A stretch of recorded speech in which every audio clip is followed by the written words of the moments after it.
knowledgeable do you feel you are with food labels? I look at the calories and that's about it. More than most, but still don't know everything. I think I'm pretty somewhat knowledgeable, but definitely not a whole lot. How often do you check the food label before you buy a product? I normally read almost everything because I'm allergic to gluten, so it's kind of weird, but I have to read everything. Make sure I don't get sick. Never. I buy what I want to. Sometimes I compare calories, but again, that's about all that I do. What are the 6 critical nutrients? Proteins, Sodium, fats, potassium. I honestly. and that's all I got. I don't know. What percentage of your diet should consist of carbs? 60. 40%. Probably like 20%, maybe. Okay. Hi, my name is Ashlee Miller. And my name is Allison McKay. As you can see from these interviews, people may not be as informed of nutrition as they should be. This is why we're going to talk to you today about understanding food labels and raising much more awareness about them. It is important to know the different components of a food label. All of the percentages on this label are based on a 2,000 calorie diet. Firstly, we will focus on serving size and calories. Many people focus on total calories, but often forget to check the serving size. This food label is the nutritional information for a single Easy Mac container. You can find 5 of the 6 critical nutrients on this food label. The first 3 are macronutrients, which include, number 1, fats. Fat should consume 20 to 35% of your calorie intake. The second one is carbohydrates. Carbohydrates should consume 45 to 65% of your calorie intake. The third one are proteins. Protein should consume 10 to 35% of your calorie intake according to the AMDR. The next 2 are micronutrients, which include vitamins and minerals. The first, vitamins, on this food label have no sources of vitamin C or A.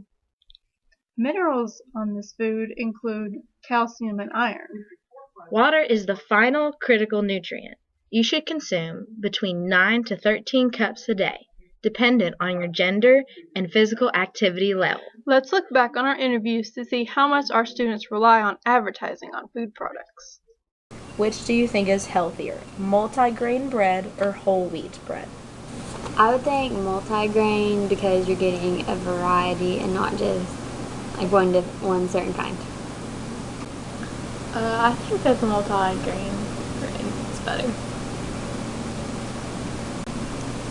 There's a difference between the two. One of the most important things to remember to do when looking at food labels for bread is to look at the first ingredient. Bread that contains whole wheat is much more nutritional.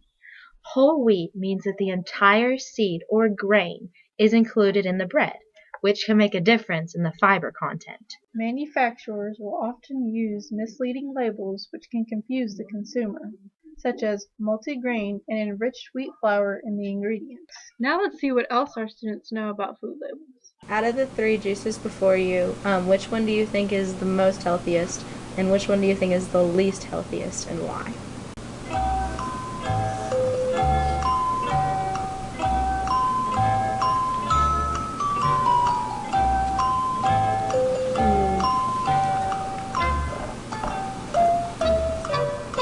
I think the Propel is the least healthiest, just because it has a whole bunch of added junk in it, from my understanding of the label. So that's what I think it is. I think probably the apple juice. We can go with the apple juice. I would go with the apple juice for the best because it says 100% apple juice, but I know it has like sugar in it. But that's one I would think was the best. And then I would guess that the naked juice would be the worst because I feel like it would have a lot of like extra stuff, and That's just what I think. Food labels can be misleading and frustrating.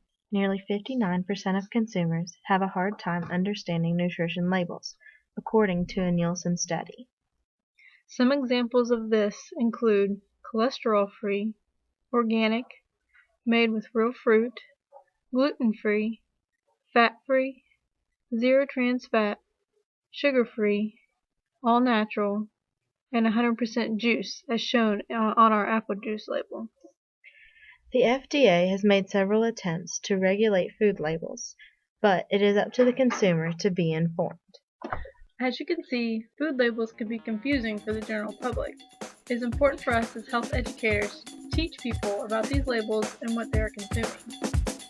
Even now, we as undergraduate students can make a difference for our peers by raising much more awareness about food labels.